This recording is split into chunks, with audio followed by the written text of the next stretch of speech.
Hello and welcome back. तर कसे आहात तुम्ही सगळे? आय होप की तुम्ही सगळे मस्तच असाल. चला तर मग आजच्या व्हिडिओला सुरुवात करत आहे. तर आज माझ्या मिस्टरांना सुट्टी होती, म्हणजे माझ्या मिस्टरांना मंडेला सुट्टी असते. मी बऱ्याचदा तुम्हाला सांगितलंसुद्धा आहे. तर आज सुट्टी होती, तर आज सुट्टीचा दिवस होता. तर म्हटलं आज जरी आपण लेट उठलो आहे तर आपण कामाला लगेच लागूया आणि आज कामं आपण आवरूया, कारण मला थोडं बाहेर पण जायचं होतं आणि थोडी शॉपिंग पण करायची होती. तर कामं सगळे आवरले. आधी घर आवरायला घेतलं. म्हटलं आधी सगळे घर वगैरे आवरून घेऊ, कारण नाश्ता आताच झाला होता. नाश्त्यामध्ये अप्पे केले होते. नाश्ता वगैरे केला आणि थोडं आम्ही काल बाहेर गेलो होतो, तर त्याचा पसारा सगळा तसाच ठेवून होता, तो सुद्धा आवरायला घेतला. कारण आपण काय करतो ना, कुठे बाहेर वगैरे गेलं तर तिकडून यायला जर आपल्याला लेट झालं तर हातपाय वगैरे धुणं, फ्रेश होणं यामध्ये आपला टाईम वेस्ट होतो आणि हे जे सगळं सामान आहे ते सगळं ठेवायचंच राहून जाते. ह्या ज्या सगळ्या वस्तू आहेत त्या सगळ्या अशा घरामध्ये विस्कळीत पडलेल्या असते. तर त्या सगळ्या आधी ठेवून घेतल्या. माझी अशी सवय आहे की आधी आपण जेव्हा घर वगैरे झाडतो आणि पुसतो, त्या झाडू पोछा करायच्या आधी मी सगळा हा पसारा आवरून घेते एकदा आणि सगळे घरं वगैरे सगळं पुसून घेते. मग वाटल्यास हृदयाला खेळायलाही खेळणी देते, पण आधी सगळे खेळणे मी वरती ठेवून देते, जेणेकरून मला सगळं पुसायला एकदम व्यवस्थित जागा मिळेल. नाहीतर मग ते खेळणे वगैरे सगळं मध्ये मध्ये येत राहतं. तर ही बास्केट मी वर ठेवून देते, कारण हृदया लगेच ती बास्केट रिकामी करून ठेवते. वाटल्यास खेळणार नाही, पण तिला खेळणे असे बास्केटमधून फेकायला खूप आवडते. नंतर हे जे सगळे काही कपडे होते, काल आम्ही प्रोग्रामला गेलो होतो तेव्हा वेअर केले होते, तर ते सगळे धुवायला टाकले. कारण आता उन्हाळ्याचे दिवस आहे आणि कपाटात तसेच कपडे ठेवावं वाटत नाही. जे कपडे आपण वॉश करू शकत नाही घरी, तर ते तर आपण तसेच म्हणजे थोडेसे उन्हामध्ये ड्राय करून आपण ठेवतोच, पण कपाटामध्ये ठेवतो. पण हे असे कपडे वॉशेबल जे आहे ते एकदा नॉर्मल वॉटरनी जरी आपण वॉश केले तरी ते छान उन्हामध्ये वाळून चांगले होतात. तर आज मिस्टर घरी असल्यामुळे हृदयाचं तर मला काही एवढी काळजी नव्हती. तिचं खाणं पिणं वगैरे त्यांनी बघितलं. तर आज आम्ही नाश्त्याला अप्पे केले होते. थोडं आम्ही फिक्कच बनवतो, म्हणजे हृदया पण त्यातलंच खाऊन घेईल. कारण मग वेगळं वेगळं बनवतो म्हटलं तर खूप असं भांडे पण जास्त निघतात आणि टाईम पण थोडा जास्तच लागतो. तिचं वेगळं बॅटर ठेवा आणि आमचं वेगळं करा म्हणून. तर मग हे जे सगळे भांडे मी आता घासत आहे, तर हे सगळे माझे नाश्त्याचे भांडे आहे. सकाळी चहा वगैरे घेतला होता आणि सकाळी नाश्ता पण झाला होता, तर त्याचे सगळे भांडे होते. तर म्हटलं भांडे पण घासून घेऊया, कारण आता स्वयंपाकाला तर थोडा वेळच होणार होता. कारण आज आम्ही उठलोच 8 वाजता होतो आणि आता 10 वाजले होते आणि 10 वाजता मी कामं सगळे आवरायला घेतले होते. नाश्ता वगैरे करून, चहा वगैरे घेऊन, थोडा टाईमपास वगैरे करून मी कामं आवरायला घेतले होते. तर जेव्हा मी नाश्ता करत होती तेव्हाच मला जे काही मसाला वगैरे प्रिपेअर करून ठेवायचा आहे भाजीसाठी, ते सगळं मी करून ठेवला होता. म्हणजे जो टाईम मला अप्पे भाजायला लागतो, म्हणजे आपण फ्राय करतो पॅनमध्ये, तर थोडा वेळच लागतो ते अप्पे वगैरे शिजायसाठी. तर त्या वेळेचा मी उपयोग करून मला थोडं आज मसाल्याची भाजी बनवायची होती. तर सुट्टीच्या दिवशी कसं आपण चांगल्या चांगल्या भाज्या वगैरे बनवून खातो. तर आमचं पण तसंच असते. रोज तर टिफिनच्या घाईमुळे आपण कसं फटक्यात होणारी भाजी म्हणजे कांदा वगैरे चिरून बनवतो. पण सुट्टीच्या दिवशी थोडं व्यवस्थित जेवायला पाहिजेच असतं. तर भांडे वगैरे झाले, ओटा वगैरे क्लीन झाला माझा. आता फरच्या पुसून घेते म्हटलं.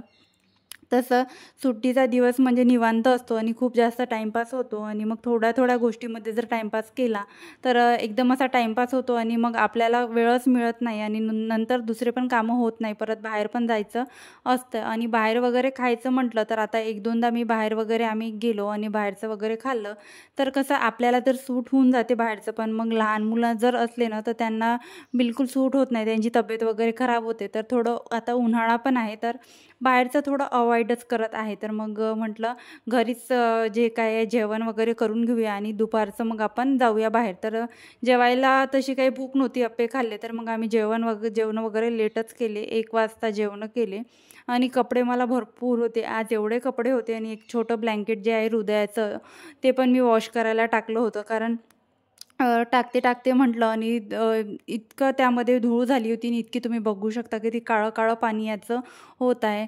तर ते ब्लँकेट असं पाण्यामध्ये टाकल्यावर खूप जास्त हेवी होते, असं खूप जास्त सॉफ्ट आणि फ्लफी आहे आणि खूप जास्त पाणी ते ॲब्झॉर्ब करून घेते आणि एकदम असं भारी होते. तर मग त्याच्यावर मी फक्त पायानेच थोडंसं नाचून त्याच्यावर थोडंसं ते वॉश करून घेतलं. मग नंतर कपडे सगळे धुवून टाकले. कपडे पण खूप जास्त होते, मिस्टरांचा ऑफिसचा ड्रेस वगैरे सगळे कपडे धुतले. मग नंतर थोडं स्किन केअर करूया म्हटलं आणि थोडा स्वतःला पण वेळ दिला पाहिजे, थोडं फ्रेश वगैरे झालं पाहिजे.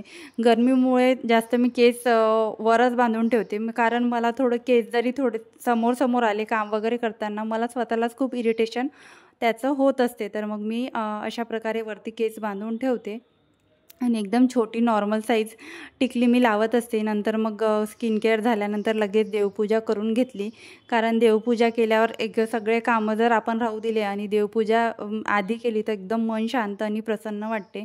तर देवपूजा करून घेतली आणि तुळशीची पण मी पूजा केली होती. माहीत नाही ती क्लिप मी शूट करायलाच विसरली, असाच कॅमेरा लावून ठेवला.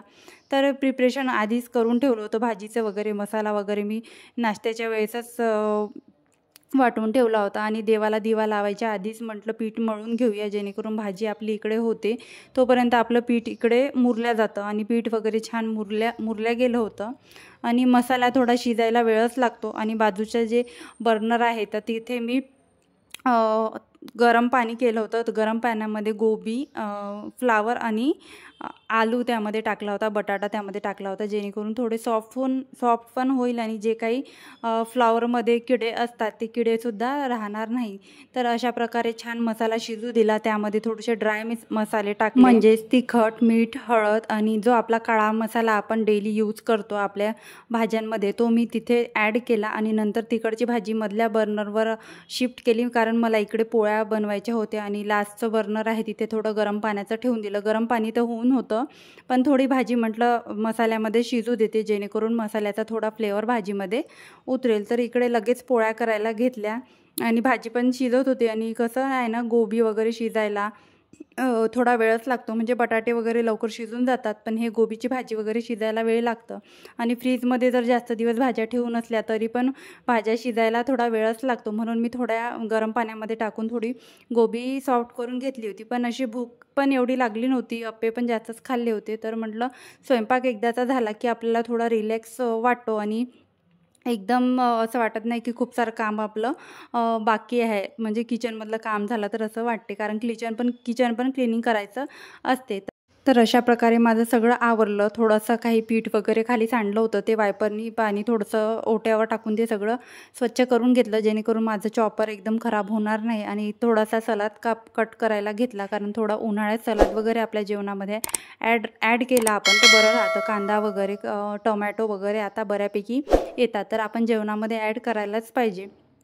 तर अशा प्रकारे सगळं माझा स्वयंपाक झाला होता आणि सगळं व्यवस्थित. आजचं माझं मॉर्निंग रुटीन थोडं या प्रकारे होतं. आणि सुट्टीच्या दिवशी माझं रुटीन असं असते, हे मला तुमच्याशी शेअर करायचं होतं. आणि खूप सारे कपडे होते आणि जास्त काम मला सुट्टीच्या दिवशी होतं. तर अशा प्रकारे माझा मेनू होता. कसा वाटला व्हिडिओ मला कमेंटमध्ये नक्की सांगा. व्हिडिओ आवडला असेल तर व्हिडिओला एक लाईक आणि चॅनलला सबस्क्राईब करायला विसरू नका. भेटूया अशाच एका नवीन व्हिडिओ ब्लॉगमध्ये. तोपर्यंत बाय बाय. स्वतःची काळजी घ्या.